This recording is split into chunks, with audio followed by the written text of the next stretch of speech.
झारखंड के रांची के एक घर के अंदर एक पति बिस्तर पर बैठा हुआ है सुबह सुबह और वह चाय पी रहा है, जो चाय उसने खुद ने बनाई है।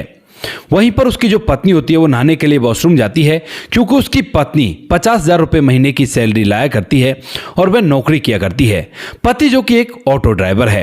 अब तभी अचानक से जब वह चाय पी रहा था तो उसके साइड में उसकी पत्नी का फोन रखा हुआ था और अचानक से उस पर एक मैसेज आता है, जिस मैसेज में लिखा हुआ था कि तुम्हारे साथ जो समय बिताया वो बहुत ही अच्छा समय लगा, फिर किसी दिन और मौका देना।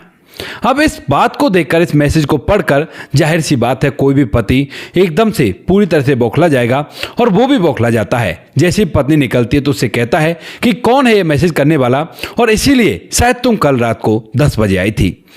यहाँ पर पत्नी जैसी देखती है कि उसकी पोल खुल रही है तो वो एकदम से आग बबूला होती है और उसके बाद जो पत्नी होती है वह उससे कहने लगती है कि तुम्हारी हिम्मत कैसे हुई मेरे फोन को हाथ लगाने की, तुम्हारी इतनी औकात नहीं है। लेकिन इस बात को सुनते ही पति को बहुत बुरा लगता है और वो कहने लगता है कि जब मेरी औकात तुम्हारे फोन को छूने की नहीं है तो तुम्हारे साथ रहने की भी नहीं होगी। तो पत्नी कहती है कि हाँ, बेशक से तलाक ले लो, मैं अपना पूर्ति खुद पार सकती हूँ। यह बात सुनकर पति की आंखों में तो आंसू आ जाते हैं, लेकिन जिसने भी पूरी सच्ची कहानी सुनी तो उसके बाद सभी लोगों की आंखों में आंसू आ गए। क्या था पूरा सच, पूरी सच्चाई के बारे में जानने के लिए वीडियो को अंत तक जरूर देखें। झारखंड के एक जिला होता है जिसका नाम होता है गुमला जिला, जो कि काफी ज्यादा पिछड़ा हुआ है, और वहीं के गांव में एक लड़का रहा करता है जिसका नाम होता है विशाल, जिसने अपनी स्कूली पढ़ाई लिखाई कर ली है और उसके बाद वह अपने परिवार के पुश्तैनी काम यानी कि खेती बाड़ी और जंगल से जड़ी बूटी लाकर बेचने के काम में परिवार वालों का हाथ बटाने लगता है। और सयाना भी हो गया था तो उसके बाद घर वाले उसकी शादी की चिंता करते हैं और उसके लिए एक लड़की ढूंढते हैं, जिस लड़की का नाम होता है अंजलि, जो कि पासी के गाँव की रहने वाली थी, और उससे उसकी शादी करा देते हैं। अब अंजलि जो थी वो देखने में बेहद ही खूबसूरत थी और उसके बाद अंजलि को जब पहली बार विशाल देखता है तो देखते उस पर मोहित हो जाता है और उसे सच्चे दिल से प्यार करने लगता है। यहां पर जो अंजलि होती है उसके भी अलग ही कुछ सपने होते हैं और उन सपनों को वह अपने ससुराल में पूरा करना चाहती थी। दरअसल यहां पर अंजलि पढ़ने लिखने में काफी होशियार थी और उसका सपना था कि वह आगे पढ़े लिखे और पढ़ लिख कर कोई जॉब करे अच्छी सी।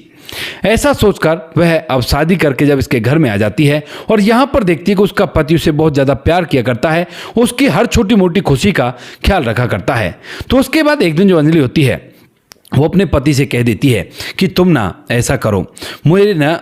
पढ़ाई करने का मन है तो मुझे पढ़ाई करवा सकते हो क्या। अब इस बात को सुनकर जो पति है वो थोड़ी देर तक सोचता है, क्योंकि गांव का माहौल है और गांव के माहौल में घर की जो बहू है वो तो पढ़ने के लिए जाया नहीं करती और बेटियों को भी 8वीं 10वीं क्लास तक पढ़ने की ही अनुमति है। उसके बाद वो भी घर के काम धंधे को सीखा करती हैं और इसी तरह से अपना जीवन चलाया करती हैं।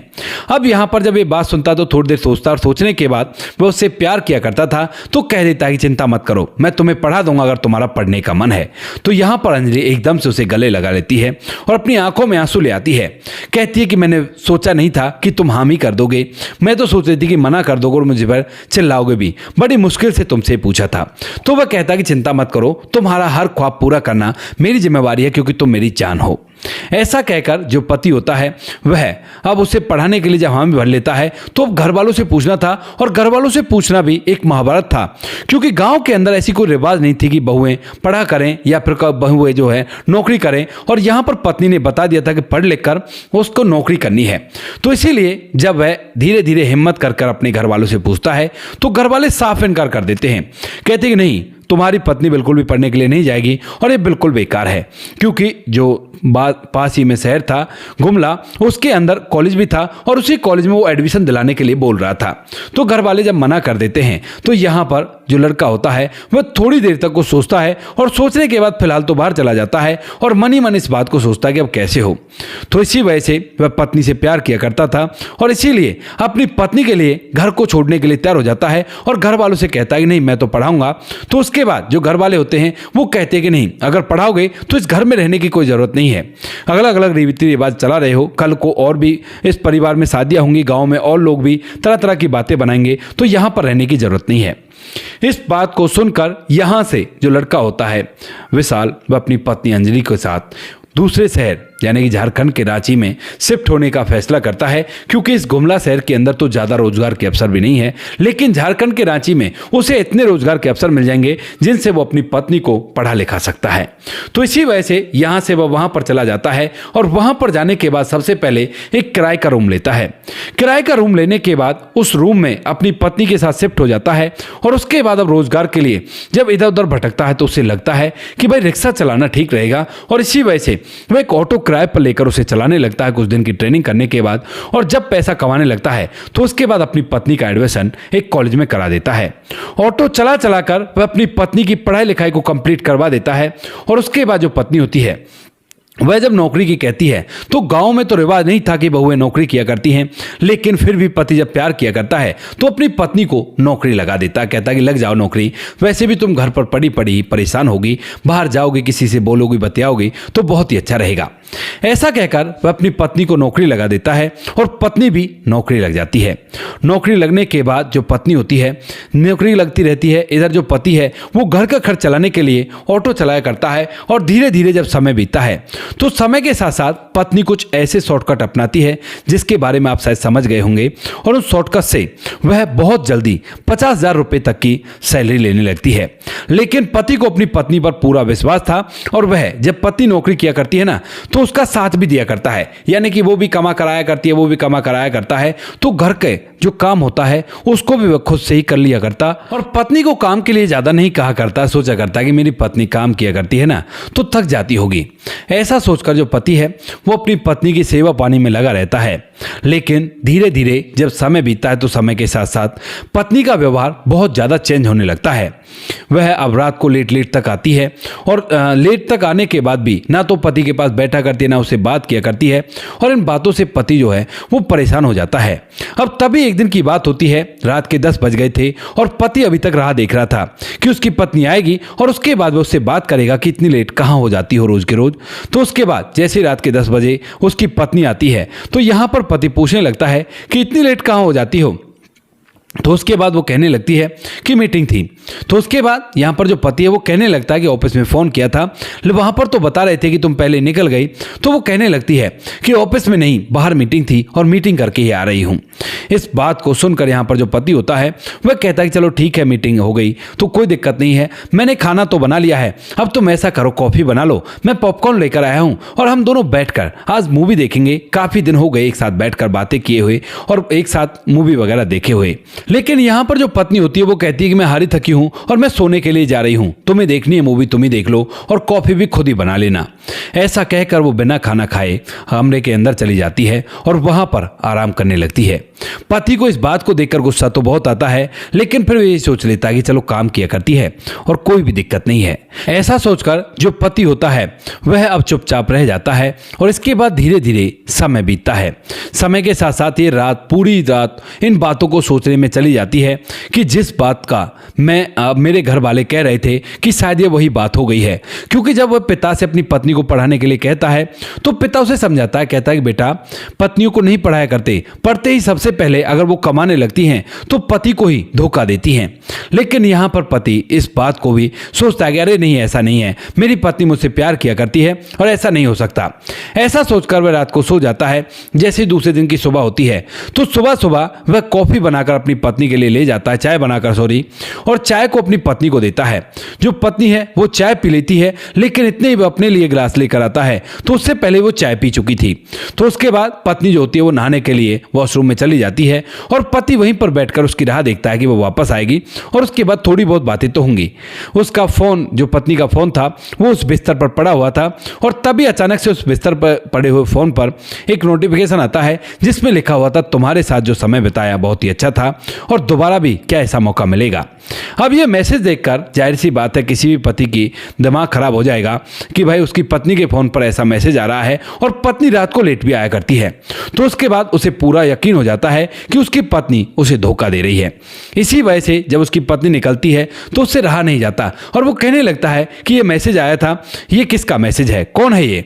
इस बात को देखते ही यहाँ पर पत्नी जब देखती है कि उसकी चोरी पकड़ी गई है तो वो अपनी चोरी को पकड़ने से छुपाने के लिए एकदम से उस पर चिल्लाने लगती है कि तुम्हारी हिम्मत कैसे होगी मेरे फ़ोन चेक करने की, तुम्हारी इतनी औकात नहीं है। यहाँ पर जो पति उसे समझाने लगता है, कहता है कि देखो हम पति पत्नी हैं और मेरा फोन तुम कभी भी चेक कर सकती हो, मैं तुमसे भला कहाँ मना करूंगा, और वैसे भी मैंने फोन चेक नहीं किया है, बस नोटिफिकेशन आ रही थी वो मैंने देखा है। इस बात को सुनकर जो पत्नी है और भी उसे धमकाने लगती है, कहती है कि अपनी औकात में रहा करो, इस तरह से औकात से बाहर निकलना ठीक नहीं है। अब जब पति ये बात सुनता है तो उसके बाद कहने लगता है कि मतलब क्या है तुम्हारा, औकात में रहो,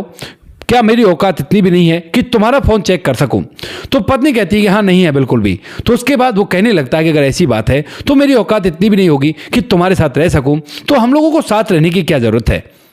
तो यहाँ पर पत्नी मानो इसी बात का इंतजार कर रही हो, वो एक साथ से कह देती है कि हाँ ये भी सही है और ये बात मैं पहले ही कहना चाहती थी, लेकिन तुमने अपनी तरफ से बोल दिया तो ठीक है, हम लोग अलग हो जाते हैं। पति जो होता है वो उन बातों को याद करने लगता है जब वह दिन रात एक करके मेहनत करके पैसा कमाया करता ताकि उसकी पत्नी अच्छे से पढ़ाई कर सके, और उसने घर का काम भी किया था स्टार्टिंग से लेकर अब तक भी केवल पत्नी के प्यार के लिए। यहाँ पर पत्नी के लिए उसने प्यार में कोई कसर नहीं छोड़ी थी, लेकिन पत्नी ने उसे पूरी तरह से धोखा देने में भी कोई कसर नहीं छोड़ी थी। तो उसके बाद पति भी हामी भर लेता है और पत्नी भी हामी भर लेती है और दोनों की रजामंदी से 1-1.5 महीने के अंदर ही दोनों का तलाक हो जाता है। तलाक के बाद भी वह इसी शहर में ऑटो चलाया करता है, लेकिन जब ऑटो चलाता है तो उसे बार बार याद आया करती है अपनी पत्नी की वो बातें जब वो उसे पढ़ाने लिखाने के लिए जगह जगह से सामान खरीदा करता था, और वो सारे पल उसकी आंखों के सामने घूम जाया करते हैं। उसका ऑटो चलाने में मन नहीं लगता है, पत्नी घर को छोड़कर जा चुकी है, शायद उस व्यक्ति के साथ जिस व्यक्ति के साथ वह उस रात को थी। और उसके बाद जो पति होता है कुछ दिन तो यहाँ पर रहता है जब उसे लगता है कि उसने प्यार किया था लेकिन प्यार में उसे धोखा मिल गया है, और इसी वजह से जो पति होता है अब वह यहाँ से वापस लौटने का फैसला करता है, क्योंकि यहाँ पर रहा तो किसी न किसी दिन वह अपने आप को इस दुनिया से विदा कर लेगा, और यह फैसला उसे ठीक नहीं लगता कि वह अपने आप को इस दुनिया से विदा करे, वो भी ऐसी बेवफा के ऊपर। तो इसीलिए वह सोचता है कि घर वालों के साथ मैंने गलत किया है, उनकी बात न मानकर तो अब जीवन भर उनकी सेवा करूंगा, उनकी सेवा में अपने जीवन को निकालूंगा। ऐसा सोचकर जो पति होता है वह सीधा अब घर चला जाता है और घर जाकर अपने माता पिता से माफी मांगने लगता है, रो रो कर उनको पूरी कहानी बताता है, और जो माता पिता होते हैं वह भी उसकी बात को सुनकर उसकी बात के लिए उसे माफ कर देते हैं, कहते हैं कि बेटा कोई बात नहीं, हमने तो कहा था लेकिन तू नहीं माना, लेकिन फिर भी तू बच्चा है और जो हुआ उसे भूल जा, इसमें तेरी बुराई नहीं है, तूने तो अपनी तरफ से पूरा सब कुछ निभाया था जो कुछ करना चाहिए था पति को, लेकिन उसने ही तुम्हारा साथ नहीं दिया तो उसकी बुराई है। ये बात उसके मायके में हम बता देंगे और उसके बाद वो लोग देखें और वो जाने, यहाँ पर हमारी जिम्मेवारी खत्म हो जाएगी। ऐसा कहकर जो घर वाले होते हैं वह उसके मायके में ये बात की खबर कर देते हैं, और जब मायके वाले सुनते हैं कि लड़के ने पढ़ा लिखा कर नौकरी लगा दिया और उसके बाद भी वो उसे धोखा देकर किसी और के साथ चली गई, तो उसके बाद मायके वाले भी कह देते हैं कि बेशक से मत बताओ, वो हमारी बेटी है ही नहीं, अगर होती तो ऐसा नहीं करती। ऐसा कहकर मायके वाले भी पूरी तरह से उसे अपनाने से मना कर देते हैं। हालांकि वो यहाँ पर नहीं है, लेकिन वो कह देते हैं कि हमारा उससे कोई भी ताल्लुकात नहीं है। गांव में कोई भी बात करता है तो उससे यही पता चलता है कि भाई मायके वालों ने तो उससे ताल्लुकात छोड़ दिया है, लेकिन लड़के के साथ बहुत गलत किया है। चारों तरफ उसकी ये बात फैल जाती है, क्योंकि ये छोटी मोटी बात नहीं थी। ऑटो चलाकर उसने अपनी पत्नी को पढ़ाया लिखाया, उस तरह का शायद ही कोई धोखा दे सकता है। ऐसा कहते हुए यहाँ पर जो गांव वाले होते हैं वो बातें बनाते हैं, लेकिन कुछ दिन बातें होने के बाद सभी बातें शांत हो जाती हैं, और यहाँ पर जो लड़का विशाल होता है वह अपने परिवार की सेवा पानी में दोबारा से जुड़ जाता है और उनके कहे अनुसार काम किया करता है। घर वाले कहते हैं कि बेटा कोई बात नहीं, हम तुम्हारी दूसरी शादी करा देते हैं, लेकिन वो मना कर देता है। कहता है कि पिताजी मैंने उससे प्यार किया था, लेकिन उसने प्यार में मुझे धोखा दिया, तो अब मैं किसी और से शादी करके अपने जीवन को बिल्कुल भी नहीं जी पाऊंगा, और ये मैंने एक बार शादी कर ली, उसके बाद शादी करने की कोई ज़रूरत नहीं है। धीरे धीरे इन बातों को लगभग 5 साल बीत जाते हैं, और 5 साल बाद एक दिन अचानक से उसकी वही पत्नी जिसने उसे धोखा दिया था वो उसके दरवाजे को खटखटाती है रात के समय में, क्योंकि दिन के समय में आने से तो उसे बहुत ज़्यादा शर्म आ रही थी। तो रात के समय में चुपते छुपाते वो आती है, और जैसे वो वहाँ पर आती है तो आने के बाद जो पति होता है वही दरवाज़ा खोलता है, क्योंकि वो बाहर वाले कमरे में लेटा करता है, अंदर वाले कमरे में बड़े भाई उसके बच्चे और माता पिता रहा करते हैं। तो वो बाहर वाले कमरे में रहता है, और जैसे ही दरवाजा खुलता है तो उसके बाद सामने अपनी उसी धोखेबाज पत्नी को देखकर पूरी तरह से हैरान हो जाता है और कहने लगता है कि क्या क्या हुआ, क्या रास्ता भूल गई अंजलि। इस बात को सुनते ही यहाँ पर जो अंजलि होती है उसकी आंखों से आंसू आ जाते हैं और वह फूट फूट कर रोने लगती है। कहती है कि रास्ता तो नहीं भूली थी, लेकिन तुम्हारा हालचाल जानने का मन किया तो तुम्हारे पास आ गई। अब इस बात को सुनने के बाद यहाँ पर जो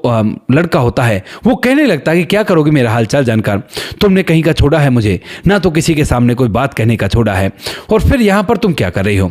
तो वो कहती है कि बस मैं बता तो दिया, हाल चाल जानने के लिए आई थी, और अगर तुम्हें दिक्कत है तो अभी जा रही हो यहाँ से, तुम्हें देख लिया इतना ही काफ़ी है। अब पति इस बात से हैरान होता है कि ये जब इतनी अच्छी नौकरी किया करती थी, इतना घमंड था इसके अंदर, और किसी न किसी के साथ इसका कोई न कोई अफेयर भी था, तो फिर ये यहाँ पर क्यों आई है। इस बात को सुनकर यहाँ पर सोचकर यहाँ पर जो पति होता है वो सोचने लगता है कि इससे पूछा जाए और उसके बाद ये सच्चाई बता दे तो उसके बाद इसे जाने के लिए कह दूंगा। तो वो पूछने लगता है कि चलो ठीक है, आ गई तो कोई बात नहीं, लेकिन क्या मैं तुमसे कुछ पूछ सकता हूं, अगर थोड़ा बहुत हक मेरा बचा हो तो जो अंजलि होती है अब तक सुधर चुकी थी, तो वो कहने लगती है कि पूछो ना, क्या पूछना है। तो उसके बाद जो लड़का होता है वो कहने लगता है कि तुमने मुझे धोखा क्यों दिया था, बस यही बात पूछनी है, और यही सवाल मेरे दिमाग में खटका करता है।